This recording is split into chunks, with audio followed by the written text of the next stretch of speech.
the days are never ending, when the nights are feeling lonely, there's a place that I can go, where the birds are free to roam, in the sky, flying high, over fields of green, and where the stars inside the sky, we're the last ones shining bright, pushing through the storm tonight, we'll be burning on and on and on. We're the stars inside the sky, we're the last ones shining bright, pushing through the storm tonight, we'll be burning on and on and on.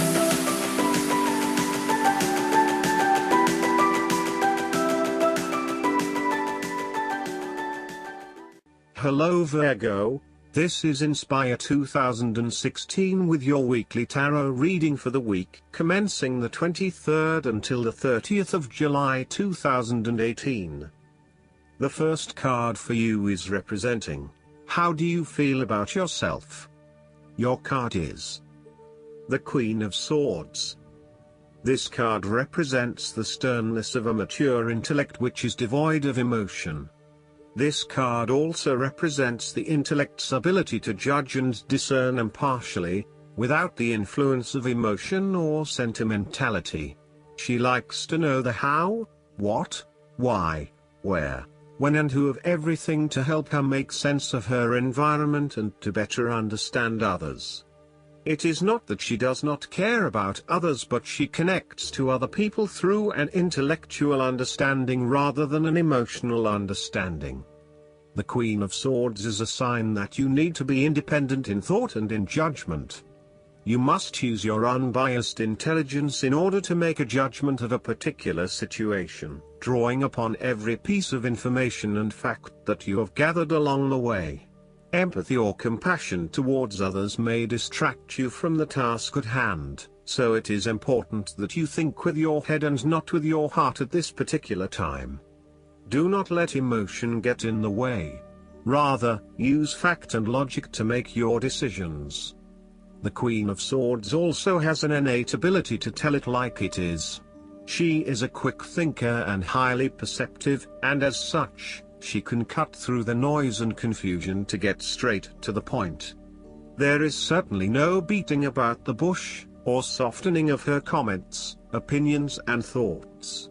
She is upfront and honest about her opinions, and expects the same from others. The best way to interact with the Queen of Swords, therefore, is to remain as impartial as possible, and to present your thoughts and opinions concisely and honestly. The second card for you is representing, what do you want most right now? Your card is the Five of Swords. This card sees you engaging in conflict or finding yourself disagreeing with others, leading to tension and hostility. Despite thinking you have won, you may still end up the loser because you have hurt or annoyed others and have subsequently isolated yourself. You try to pick up the pieces and act as if the conflict is now in the past, but others have now lost faith in you and do not want to be around you. This might be one of those times when it feels like everyone is against you and you may lose some friends along the way. You will need to make a decision about whether your point of view is so important to you that it is okay to put your relationship with others in jeopardy, or whether you can compromise and try to see eye to eye with others. The Five of Swords can also represent conquest. If you have been aggressive in your struggles, then you will soon accomplish your objectives. However, if you have been passive, you may need to compromise on your personal interests, giving in to the wishes of the opposing force. You will feel that there are more obstacles ahead, and you will not want to face the ordeal you know you must if you are to have what you want or the way you want it. Overall, you are in for a struggle and there is more work or problems ahead than you are aware of now. Things will not go as well as they should, and you will have conflicts or clashes of will with others. Thus, the Five of Swords is a card representing ambition but in the negative sense. too much ambition without regard to the consequences to yourself or others results ultimately in a situation of loss for everyone. You may be represented either by the callous winner or the dejected losers. In any case, there is a negative connotation. If your focus is solely on winning your goals at any cost, you will eventually discover to your own dismay that the price of winning may not have been worth the reward. Arrogance and pride often go hand in hand with a difficult triumph such as this, and you must be careful not to think you are invincible. You have overcome a challenge, and you have the right to feel proud, but know that there will be other rivals to face and that some of them will eventually defeat you. Boasting to others that you are invincible is an invitation for someone to prove you wrong. If your victory was won through cheating or unethical conduct, beware of an attempt at vengeance. The third card for you is representing your fears. Your card is the Five of Pentacles. You're afraid of losing money, poverty, and misfortune. This card typically points to a time of financial strife, poverty and adversity, and indicates that you have suffered a significant financial loss or failure. This card shows the many faces of material misfortune and lack, including loss of funds, general poverty, illness, unemployment, and solitude. If you have suffered a loss, know that there are people around you who are willing to help. There is always a solution and always a way out, so either open your eyes and go to it, or close your eyes and let the inner light guide you. Often, what has caused these financial problems is a matter of your own emotions. Greed will lead to loss, anxiety will lead to error, possessiveness will lead to solitude. By focusing on the material, you lose sight of your spiritual development. You may be rich for a while, but all will be lost if you learn nothing. On a psychological level, the Five of Pentacles may indicate difficulty with your relationship to money and material things. If money becomes the primary motivating force in life and the gauge by which you judge your worth, the lack of it may produce anxiety and a sense of being excluded from the good things money can provide.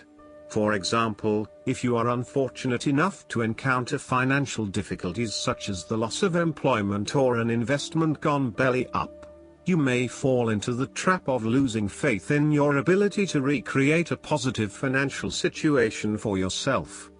Therefore, you should not only consider your actual financial circumstances but also your attitudes toward money.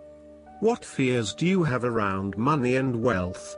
Are you anxious about never having enough, or do you have faith in your ability to manifest what you need to live a prosperous, fulfilled life no matter what your circumstances? Often wealth is based as much on your psychological state as your actual financial state. The fourth card for you is representing what is going for you. Your card is the Seven of Swords. This is a card of deception and betrayal. It indicates the difficulty of trying to get away with something undetected and unnoticed. Often when you do something in secret, hoping that you are safe and undiscovered, something goes awry and your secret is revealed to your embarrassment. This card therefore urges caution when attempting to use cunning or deception to gain an advantage over someone or something else. There is no question that there are times in life when it is necessary to act shrewdly or do something in secret. Perhaps you had to think on your feet and act in a way that was not exactly all above board. Perhaps you had to go behind other people's backs in order to manifest your desires. Perhaps you felt like you needed to cheat or take the easy way out. If acting shrewdly is something you must do, it is essential that you do this with a clear conscience and you are fully aware of the potential consequences of your actions. Taking the easy path is not always the best path, and sometimes you just have to exert a decent amount of effort to achieve what you want. The Seven of Swords indicates that you may be tempted to sneak away from a particular situation that is not working for you anymore, rather than dealing with it head-on. As you do not feel ready to deal with the issues, you are aiming for a solution where you can just escape and not have to worry about it all. Are you trying to run away from commitment, responsibility, hard work or love? You may be procrastinating, letting problems slip and become worse because you do not want to deal with them. Sometimes you just have to face what has to be faced. So, the question is this realistic? Will this escape really accomplish what you want to and need to accomplish? Will it address the fundamental issues at hand here? The likely answer is no, and it may simply be an easy way out for now. The fifth card for you is representing what is going against you. Your card is the Ace of Wands. This card suggests that you are finding it difficult to clearly define what it is that you want. This lack of direction may be sapping your energy levels and leaving you feeling incredibly unmotivated and uninspired. As a result, you are often asking yourself if this is what you really want in life and whether there would be something better elsewhere. However, when you think about what other opportunities might appeal, you may struggle to really know what you want. To remedy this, you need to first focus on where your true passions lie. There is no point working towards a goal if you are not motivated or excited about reaching that goal. So, take some time to contemplate what it is you really aspire to and what you want to achieve out of this situation. The Ace of Wands can also indicate that you are weighed down by existing responsibilities and commitments and therefore cannot pursue the new ideas that you have. You need to revisit the Ten of Wands and release yourself of some of those burdensome responsibilities so that you can free up your time to pursue your newfound passions. Alternatively, you may take a break from your usual routine in order to allow your new ideas to flourish and grow. The Ace of Wands can indicate frustrating delays are getting in the way of you being able to progress with your projects and ideas. You are likely to feel very impatient at this time, particularly if you are highly action-oriented and you have just started to gain momentum in your activities.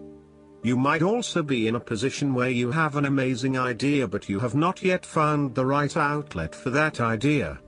Again, you are beginning to become increasingly impatient that you have not been able to manifest that idea just yet, but perhaps that is for the best. Timing is essential, so be patient and wait for the best opportunity. The last card for you is representing the likely outcome that you may have. Your card is the Eight of Pentacles. This is the card of apprenticeship. An apprenticeship, whether actual or metaphoric, is a time of learning new skills and a time of beginning something that one has not previously done. In this sense, the Eight of Pentacles indicates that you are experiencing or about to experience a change or a new beginning in terms of your work, education or financial circumstances. However, unlike many of the other cards indicating change or renewal, the Eight of Pentacles symbolizes a concentrated determination to master the new skill being learned and the single-minded effort of someone who has consciously chosen a new career path or creative undertaking. This card shows a diligent and hardworking attitude, and indicates that you are applying yourself fully to whatever is at the center of your attention. This card creates success through perseverance and individual initiative as opposed to luck or the generosity of others.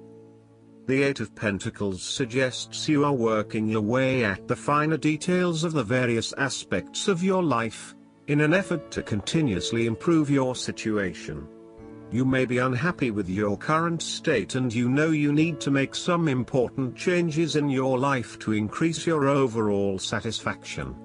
This card is a really positive sign that you are committed to making those changes and to ensuring that you give yourself the best possible chance.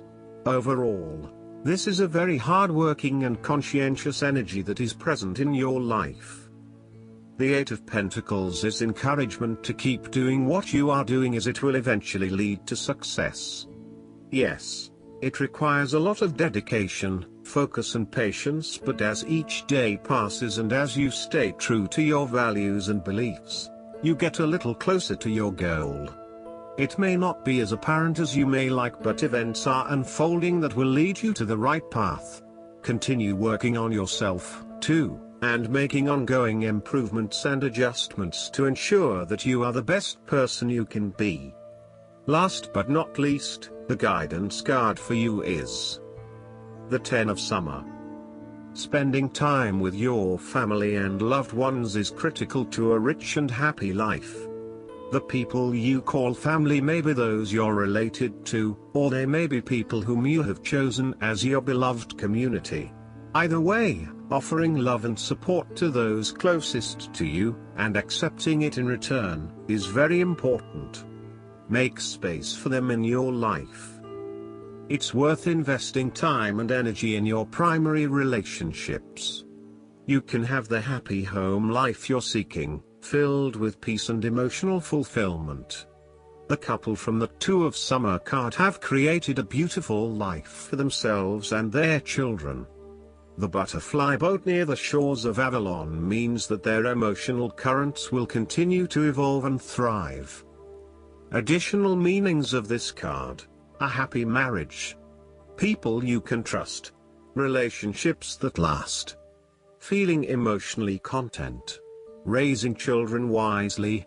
I hope that you enjoy everything, and if you like the reading, just please click subscribe and you will get instant notifications every time we publish a new video right to your YouTube. Thanks.